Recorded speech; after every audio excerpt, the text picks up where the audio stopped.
সম্মানিত হাজিরিন, আজ আপনাদের সামনে জিলহজ মাসের প্রথম 10 দশকের যে আমল আছে, 10 দিনের যে আমল রয়েছে, সেই আমল সম্পর্কে আমরা আলোচনা করব এবং শুনব ইনশাআল্লাহ।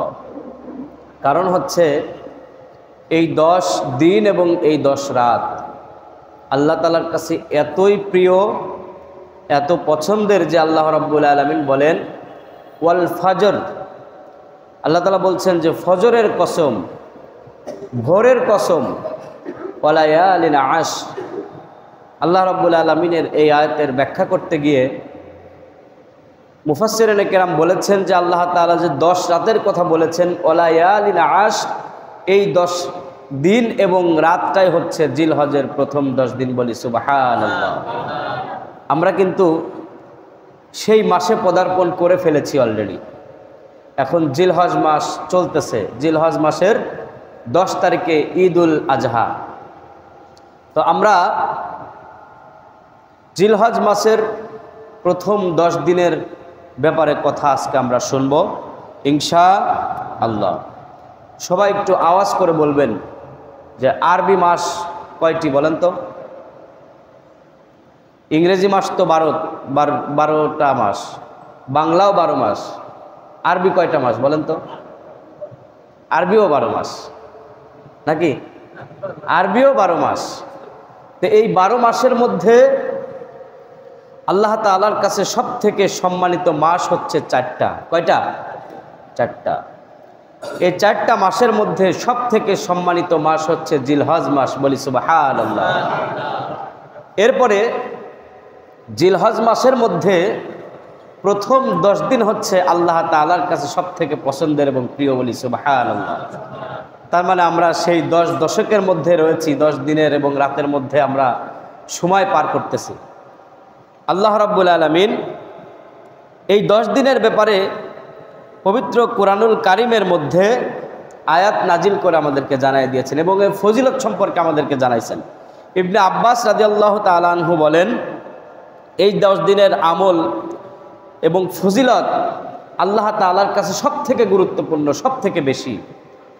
তখন একজন সাহাবী বললেন, ইয়া রাসূলুল্লাহ, এটা কি জিহাদের থেকেও বেশি গুরুত্বপূর্ণ? আল্লাহর রাসূল তখন বললেন যে হ্যাঁ, এটা জিহাদের থেকেও বেশি গুরুত্বপূর্ণ। তবে যদি কোনো জিহাদকারী জান এবং মাল নিয়ে জিহাদ করতে গেছে, সেই ব্যক্তি জান এবং মাল কোনোটাই ফিরে আনতে পারে নাই, তাহলে ওই ব্যক্তির গুরুত্বটাই আল্লাহ তাআলার কাছে সবথেকে বেশি। বলি সুবহানাল্লাহ। সম্মানিত হাজিরিন, তো এই 10 দিনের মধ্যে সেরা হচ্ছে 10মতম যে দিন আছে, অর্থাৎ ঈদুল আজহার দিন। এটা হচ্ছে আল্লাহ তাআলার কাছে সবথেকে গুরুত্বপূর্ণ। তার মানে বছরে 12টা মাস। কয়টা মাস? 12টা মাস। 12 মাসের মধ্যে 4টা মাস হচ্ছে আল্লাহ তাআলার কাছে সবথেকে প্রিয়। 4 মাসের মধ্যে সবথেকে প্রিয় হচ্ছে জিলহজ মাস। জিলহজ মাসের মধ্যে আবার সবথেকে প্রিয় হচ্ছে 1 থেকে 10 দিন এবং রাত। এরপরে এই 10 দিনের মধ্যে আবার আল্লাহ তাআলার কাছে সবথেকে প্রিয় যে দিনটি, সেটি হচ্ছে 10মতম দিন। বলি সুবহানাল্লাহ। এই দিনেই আমরা কিন্তু আমাদের পরীক্ষা দেই, পরীক্ষা আল্লাহ তাআলা আমাদের কাছ থেকে নেন, আমরা কুরবানি করি। তো যারা নিয়ত করেছে কুরবানি করার জন্য, তাদের উচিত হবে এই জিলহজ মাসের চাঁদ উঠার সাথে সাথেই, উঠার আগেই তাদের চুল, নখ, অপ্রয়োজনীয় যে জিনিসগুলো আছে সেগুলো কেটে ফেলা। তো এই মাস তো শুরু হয়ে গেছে। তো এই আমলগুলো যারা আমরা করতে পেরেছি আলহামদুলিল্লাহ, যারা এখনো করতে পারি নাই, নিয়ত করে ফেলবো যে আমরা সম্ভব হলে ঈদের দিন আমরা আমাদের চুল এবং নখ আমরা এগুলো কাটবো ইনশাল্লাহ। এই ব্যাপারে হাদিস শরীফের মধ্যে আল্লাহ রাসূল সাল্লাল্লাহু আলাইহি ওয়াসাল্লাম বলেন যে ব্যক্তিরা কুরবানি করবেন এবং কুরবানির নিয়ত করবে, তারা যেন এই 10 দিন আগেই তাদের চুল এবং নখ কেটে ফেলে। এরপরে সে একেবারে ঈদের দিন, ঈদের সলাতের পরে গিয়ে লাইটটা দিয়ে দেন, দেখতে সমস্যা হবে। ঈদের সলাতের পরে গিয়ে তারপরে তাদের চুল এবং নখ এগুলো কাটবে। এগুলো আল্লাহ রাসূল সাল্লাল্লাহু আলাইহি ওয়াসাল্লাম আমাদেরকে উপদেশ দিয়েছেন। এবং আল্লাহ রাসূল সাল্লাল্লাহু আলাইহি ওয়াসাল্লাম বলেন, যারা কোরবানি করার নিয়ত করেন নাই অথচ তারা চুল এবং দাড়ি নখ কাটা থেকে বিরত থাকে, আল্লাহ রাব্বুল আলামিন তাদের আমল নামায় কোরবানির সওয়াব দিয়ে দিবে। বলি সুবহানাল্লাহ। যাদের সামর্থ্য নাই, যারা কোরবানি করতে পারতেছে না, তাদের উপায় কি? তারা কি করবে? তারাও এই জিনিসটা মেনটেন করবে। চাঁদ ওঠার আগেই তারা তাদের নখ চুল কেটে ফেলবে এবং ঈদের দিন ঈদের সলাতের পরে গিয়ে চুল এবং নখ যদি কোনো মানুষ কাটে, যাদের উপরে কুরবানি ওয়াজিব হয় নাই, আল্লাহ রাসূল সাল্লাল্লাহু আলাইহি ওয়াসাল্লাম বলেন তাদের আমল নামায় আল্লাহ তাআলা কুরবানির সওয়াব দিয়ে দিবে। বলি সুবহানাল্লাহ। এরপর আল্লাহ রাসূল সাল্লাল্লাহু আলাইহি ওয়াসাল্লাম আরও বলেন যে আমি এক পথ দিয়ে যাচ্ছি, যেতে যেতে দেখি যে একজন মহিলা তার বাচ্চার চুল কাটতেছে। এই জিলহজ মাসের প্রথম 10 দশকের মধ্যে যে কোনো একদিন।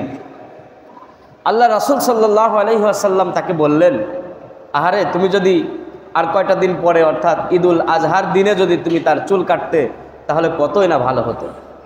এই হাদিস দ্বারা বোঝা যায় যে যারা একেবারে নাবালেগ, একেবারে বাচ্চা মানুষ, সম্ভব হলে তাদেরও এই 10 দিনের মধ্যে চুল এবং নখ কাটা থেকে বিরত থাকতে হবে। এই জিনিসগুলো আমরা মেনটেন করবো ইনশাল্লাহ। আল্লাহ তাআলা যেন তৌফিক দান করেন, সকলে বলি আল্লাহুম্মা আমিন। সম্মানিত হাজিরিন, এরপরে জিলহজ মাসে 9টা রোজা আল্লাহ রাসূল সাল্লাল্লাহু আলাইহি ওয়াসাল্লাম কখনোই ছেড়ে দেয় নাই। জিলহজ মাসের 1 থেকে 9 তারিখ পর্যন্ত ঈদের দিনতে রোজা রাখা মুসলমানদের জন্য হারাম। তো 1 থেকে 9 তারিখ পর্যন্ত আল্লাহ রাসূল সাল্লাল্লাহু আলাইহি ওয়াসাল্লাম উনি কন্টিনিউ রোজা রাখতেন।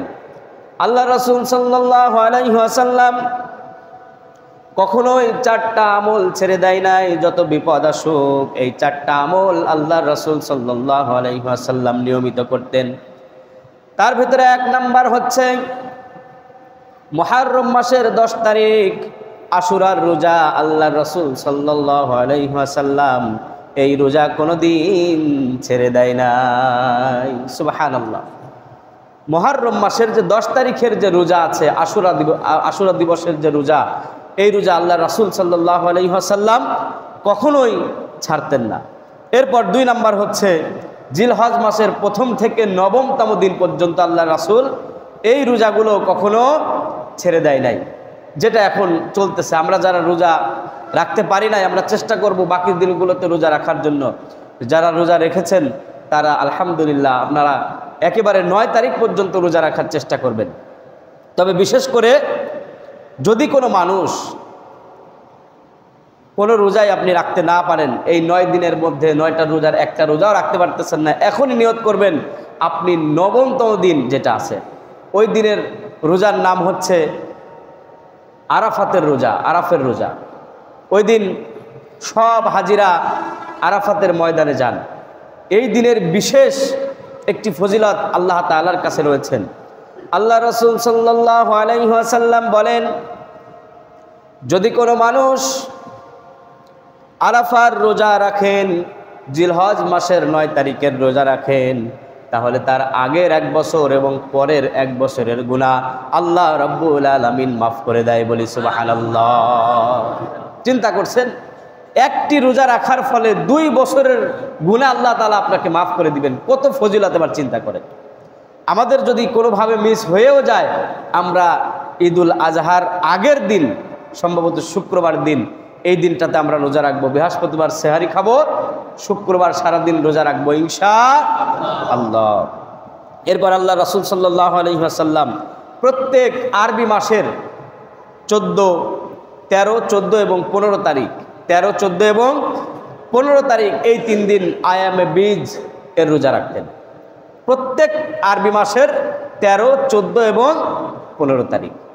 যেমন আমাদের শাবান মাসে লাইলাতুল ইসফা মিন শাবান, আমরা যেটা যেই শবে বরাতের দিন মনে করি, রাত মনে করি, এই দিনে আল্লাহ রাসূল সাল্লাল্লাহু আলাইহি ওয়াসাল্লাম শুধু শবে বরাতের দিন না, আরবি 12টা মাসের প্রত্যেকটা মাসেই 13, 14 এবং 15 তারিখ আল্লাহ রাসূল রোজা রাখতেন। এরপরে আরেকটি আমল আল্লাহর রাসূল কখনোই ছেড়ে দেয় নাই, সেটা হচ্ছে ফজরের নামাজের আগের যে 2 রাকাত সুন্নাত নামাজ আছে, এই নামাজ আল্লাহর রাসূল সাল্লাল্লাহু আলাইহি ওয়াসাল্লাম কখনোই ছেড়ে দেয় নাই, বলি সুবহানাল্লাহ।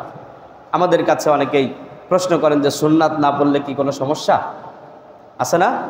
সুন্নাত না পড়ার জন্য মাসআলা খুঁজতেছে। তাদেরকে আমি বলতে চাই, যারা সুন্নাত গাফলতি করেন, পড়তে চান না, এই ব্যক্তিরা যদি দিন এবং রাত, শুধু এই ব্যক্তি না, সবাই দিনে এবং রাতে মিলে যদি প্রত্যেক দিন 12 রাকাত সুন্নাত আপনি পড়তে পারেন, তাহলে আল্লাহর রাসূল সাল্লাল্লাহু আলাইহি ওয়াসাল্লাম ঘোষণা দিয়েছেন যে ওই ব্যক্তির জন্য আল্লাহর জান্নাত ওয়াজিব হয়ে যায়, বলি সুবহানাল্লাহ। 12 রাকাত সুন্নাত কি? ফজরের নামাজের আগে 2 রাকাত, এরপর জোহরের নামাজের আগে 4 রাকাত, কয় রাকাত হলো? 6 রাকাত। জোহরের নামাজের পরে 2 রাকাত, কয় রাকাত হলো? 8 রাকাত। এরপর মাগরিবের নামাজের পরে 2 রাকাত, এশার নামাজের পরে 2 রাকাত। এই 12 রাকাত সুন্নাত যদি কোনো মানুষ নিয়মিত পড়ে, তাহলে আল্লাহর রাসূল সাল্লাল্লাহু আলাইহি ওয়াসাল্লামের ঘোষণা অনুযায়ী সেই ব্যক্তির জন্য জান্নাত ওয়াজিব হয়ে যায়, বলি সুবহানাল্লাহ। সম্মানিত হাজিরিন, তো আমরা এই জিলহজ মাসের যে আমলগুলো রয়েছে, এগুলো আমরা কন্টিনিউ করার চেষ্টা করব ইনশাআল্লাহ। এরপরে আরেকটি গুরুত্বপূর্ণ আমল আছে, সেটা হচ্ছে জিলহজ মাসের 9 তারিখ ফজরের নামাজের পর থেকে শুরু করে জিলহজ মাসের 13 তারিখ আসরের নামাজ পর্যন্ত তাকবীর পাঠ করা। এটা আপনারা যারা নামাজ আদায় করেন নিয়মিত তারা জানেন। তাকবীরটা হচ্ছে কি? আল্লাহু আকবার, আল্লাহু আকবার, লা ইলাহা ইল্লাল্লাহু, আল্লাহু আকবার, আল্লাহু আকবার, ওয়ালিল্লাহিল হামদ। এই যে তাকবীর, এটা টোটাল 23 ওয়াক্তে 23 বার পড়ার জন্য আল্লাহ রাসূল সাল্লাল্লাহু আলাইহি ওয়াসাল্লাম আমাদেরকে বলেছেন। আমরা যারা পুরুষ মানুষ আছি, তারা এটা নামাজ শেষ করে সালাম ফিরানোর পরেই উচ্চ আওয়াজে আমরা পড়ব। আমার সাথে আপনারা পড়েন, আল্লাহু আকবার, আল্লাহু আকবার, লা ইলাহা ইল্লাল্লাহু, আল্লাহু আকবার, আল্লাহু আকবার, লিল্লাহিল হামদ। পারবো তো ইনশাআল্লাহ? এই 4 দিন 5 দিন আমরা এইটা নিয়মিত পড়ব, মোট 23 বার। 9 তারিখ ফজরের নামাজের পর থেকে 13 তারিখ আসর পর্যন্ত যত ওয়াক্ত হয় তত ওয়াক্ত আমরা এটা উচ্চস্বরে পুরুষ যারা আছে আমরা পড়ব। আর মা বোনেরা যারা আছেন তারা এটা নামাজ শেষ করে সালাম ফিরানোর পরে নিম্ন আওয়াজে আস্তে আস্তে আওয়াজ করে এটা পড়তে হবে। এরপরে মনে করেন আপনি জামাতে নামাজ পড়তে পারেন নাই, নামাজ জামাতে যে কোনো কারণে পড়তে পারেন নাই, তাহলে কি করবেন? একাকী যখন নামাজ পড়বেন সালাম ফিরানোর পরে এই তাকবীরটা একবার আপনারা পড়ে নেবেন ইনশাল্লাহ। এরপরে যদি কোনো মানুষের নামাজ কাজাও হয়ে যায় আর সে যদি 13 তারিখের আগেই সেই কাজা নামাজ পড়ে, তাহলে তাকেও এই তাকবীর পাঠ করতে হবে। সম্মানিত হাজিরিন, সবাই আসলে আমরা সবাই জেনে যাব ইনশাল্লাহ। এরপরে গুনাহ থেকে মুক্ত হয়ে আমাদেরকে কোরবানি করতে হবে। এগুলো কিন্তু জিলহজ মাসের প্রথম 10 দিনের গুরুত্বপূর্ণ আমল।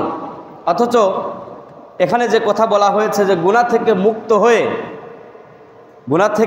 হয়ে কুরবানি করতে হবে, কিন্তু দুঃখজনক হলেও সত্য, আমরা যারা কুরবানির নিয়ত করেছি আমরা নামাজই আদায় করি না। কথা বলেন ঠিক কিনা? এই ঠিক বলার আওয়াজটা কম হলো, কারণ বেশিরভাগ মানুষই এর পক্ষে নামাজ পড়েন না। কুরবানির নিয়ত করেছেন অথচ নামাজ পড়তেছেন না। এমন কি কুরবানির নিয়ত করেছেন, যেদিন কুরবানি দিবেন ঈদের দিন ফজরের সালাতটাও সে আদায় করেন না। এরকমও বহু নজির আমাদের কাছে আছে। তাহলে আপনি কেন কুরবানি করছেন? আপনার নিয়তটা কি? যদি আল্লাহ তাআলার রাজি খুশির জন্যই আপনি কুরবানি করে থাকেন, তাহলে আপনি আল্লাহর খুশির জন্য নামাজ কেন পড়তেছেন না? আল্লাহ রাব্বুল আলামিন বলেন, ইন্না সলাতি ওয়া নুসুকি ওয়া মাহইয়ায়া ওয়া মামাতি লিল্লাহি রাব্বিল আলামিন। জোরে বলি আল্লাহু আকবার। আল্লাহ রাব্বুল আলামিন বলেন, বলো আমার নামাজ, আমার রোজা, আমার কুরবানি, আমার যত প্রকার আমল আছে, আমার বেঁচে থাকা, আমার মরে যাওয়া সবকিছু মহান আল্লাহ রাব্বুল আলামিনের জন্য নিবেদিত। বলি সুবহানাল্লাহ। যত প্রকার আমল আছে সব আমল হতে হবে কার জন্য? আল্লাহর জন্য। আল্লাহর জন্য ছাড়া যদি আপনি মানুষকে দেখাবার জন্য আমল করেন, আল্লাহর জন্য ছাড়া যদি আপনি মন গড়া ইবাদত করেন, তাহলে সেটা কোনোভাবেই আল্লাহ তাআলার কাছে গ্রহণযোগ্য নয়। এরপরে কলব পরিষ্কার করে, এই কুরবানির মাধ্যমে কলব পরিষ্কার করতে হবে। আমরা যে ত্যাগ করতেছি, কুরবানির অর্থ কি? ত্যাগ। এই ত্যাগের মাধ্যমে যেন আমাদের আত্মা, আমাদের কলব যেন পরিষ্কার হয়ে যায়, আমাদের মনের ভিতরে যেন অহংকার না থাকে, মনের মধ্যে যেন হিংসা না থাকে। আপনি কুরবানি করেছেন, আপনার ভিতরে যে পশুত্ব রয়েছে এটাও যেন কুরবানি হয়ে যায়। সম্মানিত হাজিরিন, এই শুধু গরু জবাহ করার নামই কিন্তু কুরবানি নয়, এটা একটি ত্যাগ, তিতিক্ষা। আল্লাহ তাআলা একটি আপনার কাছ থেকে পরীক্ষা নিচ্ছেন, সুতরাং এই পরীক্ষায় উত্তীর্ণ হওয়ার জন্যই আপনাকে কুরবানি করতে হবে। লোক দেখাবার জন্য, এরপরে গোশত খাওয়ার জন্য অন্য কোনো নিয়ত করে যদি আপনি কুরবানি দেন, তাহলে কোনোভাবেই সে কুরবানি গ্রহণযোগ্য হবে না। কারণ আল্লাহ রাব্বুল আলামিন বলেন, লা ইয়ানালাল্লাহু লুহুমুহা ওয়ালা দিমাউহা ওয়ালাকিন ইয়ানালুহুত তাকওয়া মিনকুম। আল্লাহ রাব্বুল আলামিন বলেন, আমার কাছে কুরবানির গোশত পৌঁছায় না, আমার কাছে রক্ত পৌঁছায় না, আমার কাছে অন্য কোনো কিছু পৌঁছায় না, আমার কাছে যেটা পৌঁছায় সেটার নাম হচ্ছে তাকওয়া। আল্লাহ রাব্বুল আলামিন সরাসরি বলে দিয়েছেন যে কোনো কিছুই আমার কাছে আসে না, কোনো কিছু আমি গ্রহণ করি না, আমি শুধু একটা জিনিসই গ্রহণ করি, সেটা হচ্ছে তাকওয়া। আপনার যদি তাকওয়া ঠিক না থাকে, আপনার যদি কলব পরিষ্কার না হয়, তাহলে কশ্চিনকালেও এই কুরবানি আল্লাহ তাআলার কাছে গ্রহণযোগ্য হবে না। এরপরের আমল হচ্ছে হারাম থেকে বেঁচে থাকা। হারাম উপার্জনের কোনো কিছুই আল্লাহ তাআলার কাছে গ্রহণ হয় না। আপনি হারাম থেকে বাঁচবেন, হারাম টাকায় যদি কোরবানি করেন, কোরবানি হবে? কথা বলতে হবে, হবে নাকি? আপনি যদি হারাম টাকা আছে এমন লোককে যদি অংশীদার নেন, তাহলে ফতোয়ার কিতাবে আমি দেখলাম যে বাকি যারা আছে তাদের টাকা যদি হালাল হয়, তারপরেও তাদের কোরবানি হবে না।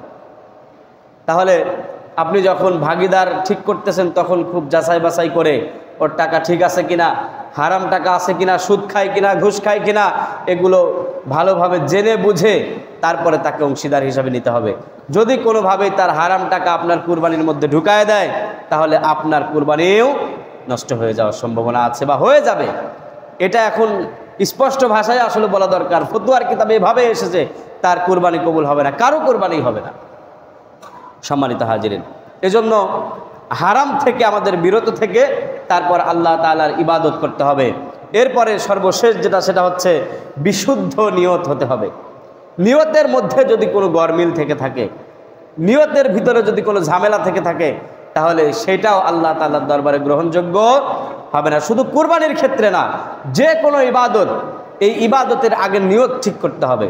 কারণ বুখারী শরীফের প্রথম হাদিস হচ্ছে ইন্নামাল আ'মালু বিন্নিয়াত, সমস্ত কাজ তার নিয়তের উপরে নির্ভর করে।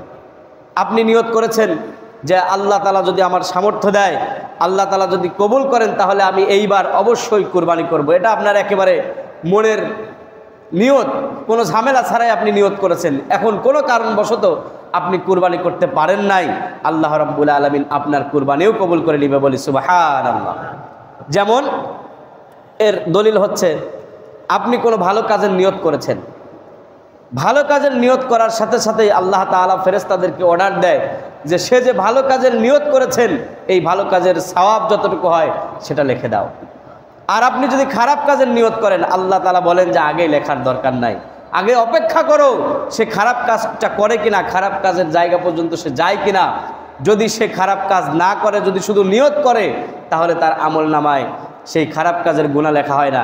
কিন্তু আপনি ভালো কাজের নিয়ত করবেন, অটোমেটিক্যালি নিয়ত করার সাথে সাথেই আপনার আমল নামায় সওয়াব লেখা হয়ে যাবে। বলি সুবহানাল্লাহ।